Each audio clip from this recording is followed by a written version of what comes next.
So what's your So, AI strategy? so here's the AI strategy is that it's not the long form conversation. If I handed a bunch of people a half an hour video or a big transcript or a report or even an article that came out of it or something like that, it's not usable content for teams.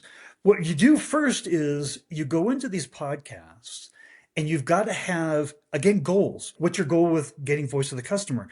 What kind of information do I want out of this? What kind of information for my sales enablement for the sales team do they really, really need? We figure out how to make it really accessible to them. Even before AI, just what do they need?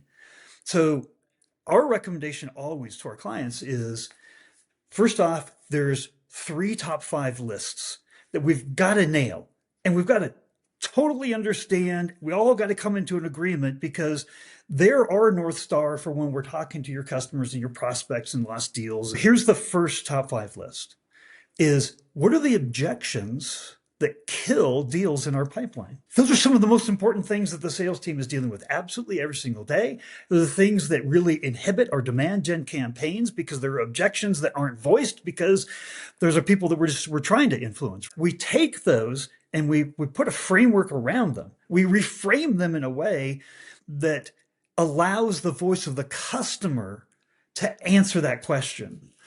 Because this is like the truth that nobody really wants to know is sales conversations are becoming less important until the very end of the cycle. Oh, no doubt.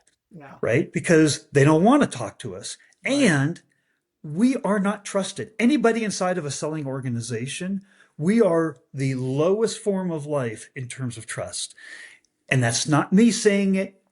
I've had it reverberated to me many times in these conversations, but plenty of studies like by a McKinsey, the trust barometer, right? It comes out every year.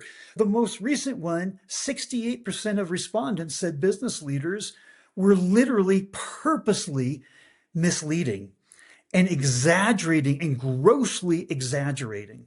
You could have the best set of values and morals ever, but you're lumped into the world of B2B selling organizations, and we're not believed. That lack of trust, Forrester put it out there, predictions for this year was that trust was going to be the currency to close deals. And if you don't have it, A, you don't get onto that list up front. If you don't get onto that list up front, you're not on.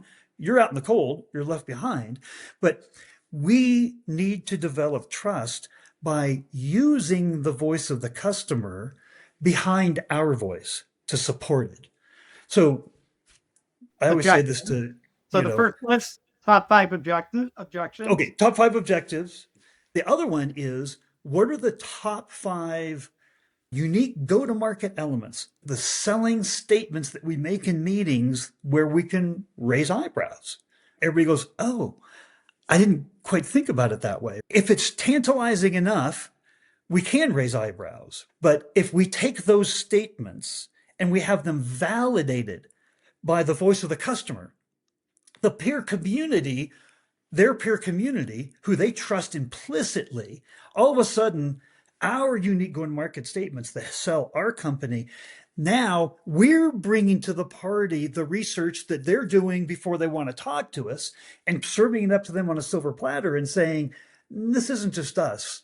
This is the same people that have your job at the same companies are saying are the smartest things to do. As many times as we can, bring in, like I have in this conversation, to validate what Steve says, because if Steve says something important, but nobody else is validating that, then well, how much do we trust Steve? But when we say, well, McKinsey said and Forrester said, we bring in voice of the market, we bring in voice of the customer as support systems, literally support structures underneath the voice of the business.